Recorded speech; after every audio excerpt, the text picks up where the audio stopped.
Hello how you guys, कैसे हैं आप लोग। I hope that you all well. Welcome to my YouTube channel Mathematics medicine.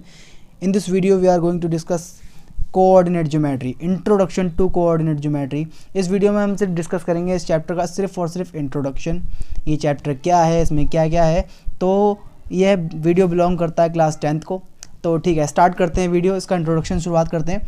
तो ठीक है, इसका वीडियो स्टार्ट करने से पहले हम जान लेते हैं कि ये इसकी शुरुआत कहाँ से हुई थी।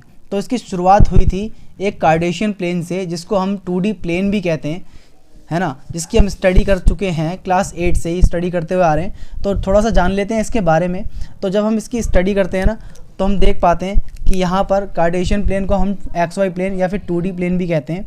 और ये जो कार्टेशियन प्लेन है ना, कुछ ऐसा दिखाई देता है, जिसमें एक लाइन लेटी हुई है और एक लाइन खड़ी है। और ये जो लेटी हुई लाइन है इसको हम एक्स एक्सिस कहते हैं, और ये जो खड़ी हुई लाइन है इसको हम कहते हैं वाई एक्सिस। और वो पॉइंट जहाँ पर ये दोनों एक दूसरे को इंटरसेक्ट करती हैं, उस पॉइंट को कहते हैं ओरिजिन।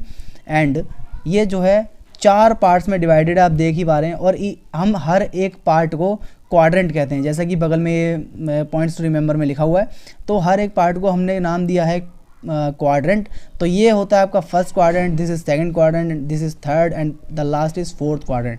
तो ये जो पॉइंट्स अपने अंदर कंटेन करते हैं, वो फर्स्ट क्वाड्रेंट जो है कंटेन करता है प्लस प्लस, मतलब दोनों ही जो ऑर्डिनेट्स हैं, आपके कोऑर्डिनेट हैं, दोनों ही पॉजिटिव होने चाहिए। और सेकंड क्वाड्रेंट कहता है कि भाई पहला माइनस दूसरा पॉजिटिव, और थर्ड क्वाड्रेंट में आपके दोनों ही नेगेटिव होने वाले हैं। और लास्ट फोर्थ क्वाड्रेंट में आपका पहला पॉजिटिव दूसरा नेगेटिव, है ना।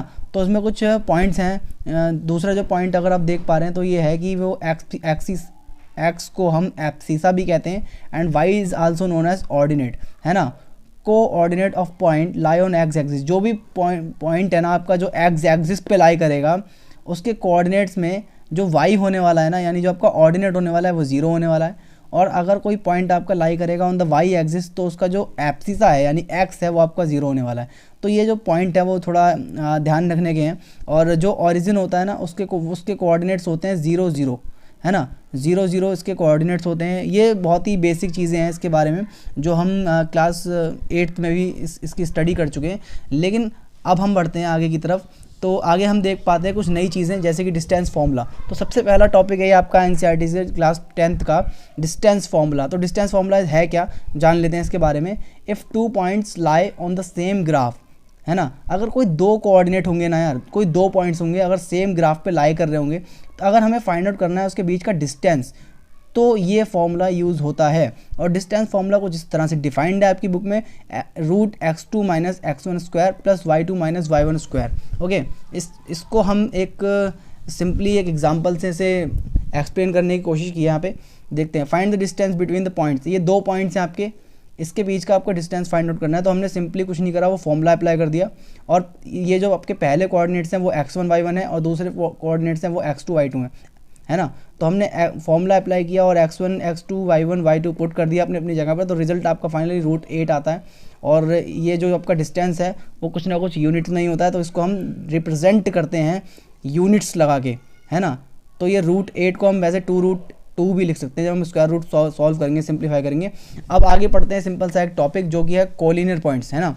तो ये कोलिनियर पॉइंट्स क्या है, तो सिंपली कोलिनियर पॉइंट्स की जो डेफिनेशन है वो स्क्रीन पर गिवन है। The points lie on the same straight line are called collinear points. यानी ऐसे पॉइंट्स जो सेम स्ट्रेट लाइन पे लाई करते हैं ना, उनको हम कोलिनियर पॉइंट्स कहते हैं। जैसे अब ये स्ट्रेट लाइन ABC है, आप इस पर देख पा रहे हैं 3 पॉइंट लाई कर रहे हैं, A B और C। आपका A है x1 y1, B है x2 y2, C है x3 y3। तो हम ये तीनों के तीनों पॉइंट्स हम जानते हैं सेम स्ट्रेट लाइन पे लाई कर रहे हैं, तो ये तीनों पॉइंट्स कहलाएंगे आपके कोलिनियर पॉइंट्स, है ना। अब इसकी एक कंडीशन भी है, हम कैसे साबित करेंगे कि एक पॉइंट जो है कोलिनियर है, by the help of distance formula, है ना। तो डिस्टेंस फार्मूला की हेल्प से हम प्रूफ कर सकते हैं कि एक पॉइंट कोलिनियर है। इसकी कंडीशन यहाँ पर आपको गिवन है, AB ये वाला part plus BC equals to AC, यानी ये वाला पार्ट और ये वाला पार्ट ऐड करके पूरी लाइन के डिस्टेंस के इक्वल अगर आ जाता है, तो we can be say that कि हाँ ये आपका कोलिनियर पॉइंट्स हैं, है ना। तो ये डिस्टेंस फार्मूला से था। और डिस्टेंस फार्मूला को यूज़ करते हुए ना एक हम छोटा सा फार्मूला की और स्टडी करते हैं, जो कि है mid point formula. Mid point formula कहता है यार अगर कोई दो पॉइंट्स हैं ए और सी, इसके मिड में यानी कि मिडल टर्म में लाई करता है बी एक्स वाई, और ए के जो कोऑर्डिनेट्स हैं x1 y1, बी सी के कोऑर्डिनेट्स हैं x2 y2, है ना। तो आपका ये जो पॉइंट है ना वो कैसे निकलने वाला है, एक्स वाई कैसे फाइंड आउट करेंगे आप, तो इसको हमने डायरेक्ट दे रखा है। तो ये आपको डायरेक्ट इसका फॉर्मूला होता है, तो इसका फॉर्मूला आपके सामने गिवन है x1 प्लस x2 अपॉन 2, ये आपका x होने वाला है, एंड y भी कुछ इसी तरह से डिफाइंड है जो कि है y1 प्लस y2 अपॉन 2, है ना। अब बढ़ते हैं आगे की तरफ, तो हम देखेंगे कि आगे एक सेक्शन फार्मूला है ना। सेक्शन फार्मूला क्या है, जब कोई भी लाइन के बीच में, है ना, बीच में मतलब इक्वल में नहीं, बीच में कहीं पर भी एक पॉइंट लाई करता है, okay, and the point divided the line in 2 parts, not equal parts but in 2 parts. अब हमें नहीं पता कि वो कौन से कितने पार्ट्स में बांट रहा है, तो वो रेशियो में कन्वर्ट कर देता है। तो यहाँ पर रेशियो है m1 m2, ओके। तो कुछ इस तरह से डिफाइंड है ये। तो if a point lie on the line then it's divide into 2 parts which are in the ratio m1 m2। तो हम ये वाले कोऑर्डिनेट्स को कैसे फाइंड आउट करने वाले हैं, यहाँ पे बस ये इतना ही दिया हुआ है। तो इस वाले पॉइंट्स को हम कुछ फाइंड आउट करेंगे ऐसे। इसका एक फॉर्मूला आपकी बुक में डायरेक्ट गिवन है, x equals to m1 x2 plus x1 m2 upon m1 plus m2, and y equals to m1 y2 plus y1 m2 upon m1 plus m2, okay. ये direct formulas हैं, और section formula से ही हम ये कैसे proof करेंगे कि आपके पॉइंट्स कॉलिनियर हैं। देखिए पॉइंट्स कॉलिनियर होते हैं वो जो आपके एक स्ट्रेट लाइन पे लाई करते हैं, ओके, वो पॉइंट्स कॉलिनियर होते हैं। तो डिस्टेंस फार्मूला से भी आप प्रूफ कर सकते हैं कि पॉइंट्स कॉलिनियर हैं, तो सेक्शन फार्मूला से भी आप कैसे प्रूफ कर सकते हैं कि पॉइंट्स कॉलिनियर हैं। When the ratio of the point on a line are equal in both cases, यानी इन दोनों केसेस में, ये जो आप केसेस देख रहे हैं ना, एक्स की वैल्यू वाई की, तो इन दोनों केसेस में अगर आपका जो रेशियो होने वाला है एक्स और वाई का वो इक्वल आ जाए तो यू विल से कि हाँ यार ये जो पॉइंट्स है ना वो कॉलिनियर हैं सेक्शन फार्मूला से, ओके। सेक्शन फार्मूला से एक्स और वाई के रेशियो सेम आ जाते हैं, तो आप कह सकते हैं कि हाँ कि जो आपके पॉइंट्स हैं वो कॉलिनियर हैं, है ना। तो चलते हैं आगे की तरफ। तो आगे की तरफ आपका एक छोटा सा टॉपिक है एरिया ऑफ ट्रायंगल का। तो वहाँ यहाँ पे आपको एक ट्रायंगल होगा और ट्रायंगल के आपके पॉइंट्स गिवन होंगे, पॉइंट कोऑर्डिनेट्स गिवन होंगे x1 y1 x2 y2 x3 y3। तो यहाँ पर दे रखा है कि हम how can we find the area of the triangle if the points are given, है ना। तो आप कह सकते हैं कि यार एरिया का जो फॉर्मूला होता है ना वो डायरेक्ट गिवन है, half bracket x1 bracket y2 minus y3 plus x2 bracket y3 minus y1 plus x3 bracket y1 minus y2।